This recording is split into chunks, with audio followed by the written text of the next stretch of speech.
Salut à tous et à toutes, je fais cette vidéo pour vous présenter Artbreeder, qui est un site qui va vous permettre d'obtenir des portraits de gens générés de manière procédurale pour un résultat pas trop dégueu. Le fonctionnement du site, c'est qu'il va utiliser toutes les images qui sont publiquement disponibles et qui présentent des caractéristiques visuelles communes et va les remixer ensemble. Sans plus attendre, je vais vous montrer comment ça fonctionne. Une fois que vous êtes inscrit et connecté, vous tombez sur cette page-là. Vous pouvez voir différents exemples d'images, donc des portraits, des paysages, et tout ce que vous voyez ici a été généré. Il suffit d'ailleurs de cliquer sur la première illustration pour se rendre compte qu'il y a un arbre généalogique qui s'est créé, qui montre chaque image utilisée pour obtenir ce résultat. Nous par contre, ce qui va nous intéresser pour créer nos images, ça va se passer dans Create, ici. Et ici, vous pouvez voir tout ce que vous pouvez faire. Vous avez vraiment des objets généraux, aux portraits, aux paysages, aux peintures, et ainsi de suite. Ce qui va être plus intéressant pour nous, ça va être portrait et paysage, mais je vais vous montrer principalement ce premier. Une fois cliqué dessus, vous arrivez sur cette page-là. Et pour le moment, on va juste s'intéresser aux composes. Voilà. En fait, c'est très simple. Vous avez une partie à gauche, qui sont les parents. Ce sont les images qui vont être utilisées pour être remixées et obtenir le résultat que vous allez trouver à droite. En cliquant sur ce bouton-là, vous allez pouvoir générer des images aléatoires, mais si vous avez quelque chose déjà en tête, vous pouvez sélectionner vos propres parents. Bon là, on va choisir des trucs au hasard. On va dire ces deux-là. Dès qu'un parent est créé, l'image est séparée en deux parties, la face et le style. La face, ça va être plutôt le visage, et le style, ça va plutôt être la vibe générale, c'est-à-dire les effets de lumière, le style artistique potentiellement.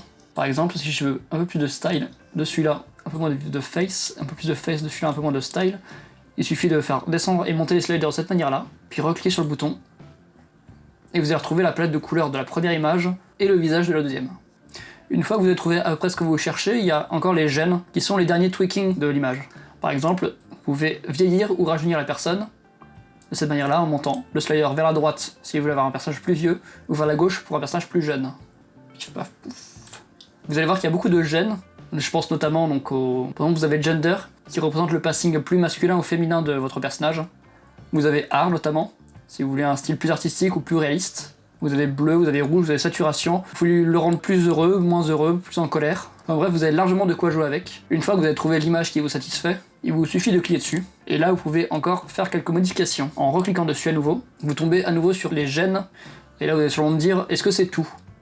Non, parce que le site est communautaire. Ce qui veut dire que vous pouvez aussi rajouter des gènes qui ont été créés par la communauté, sur ce bouton-là.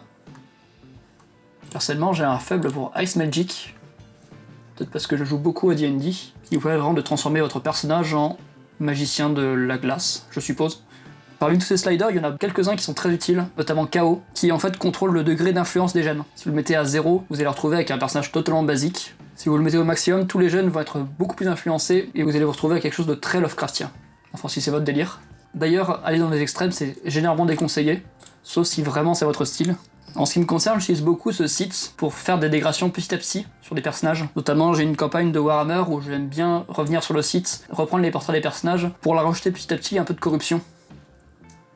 On peut aussi uploader nos propres images, et pour montrer un peu la puissance du site, et je vais vous montrer ce qui est possible de faire avec notamment une image que j'ai récupérée de HeroForge, directement. Et on va essayer de la rendre plus réaliste. Alors, dans ces moments-là, ce qui est intéressant par exemple, c'est de prendre le slider Art, et de le baisser pour le rendre plus réaliste. On commence déjà à voir un peu les détails qui sont intéressants. Et baisser un peu KO, justement. Alors, le résultat n'est pas optimal, mais je pense que ça fait le taf.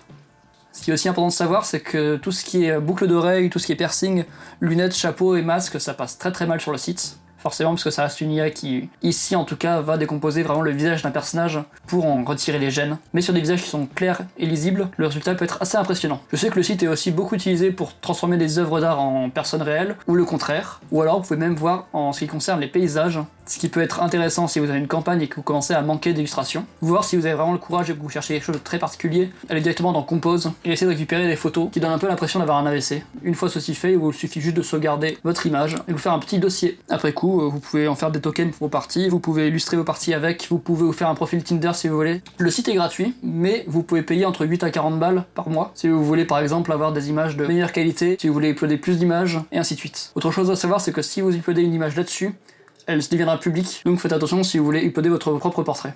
Voilà.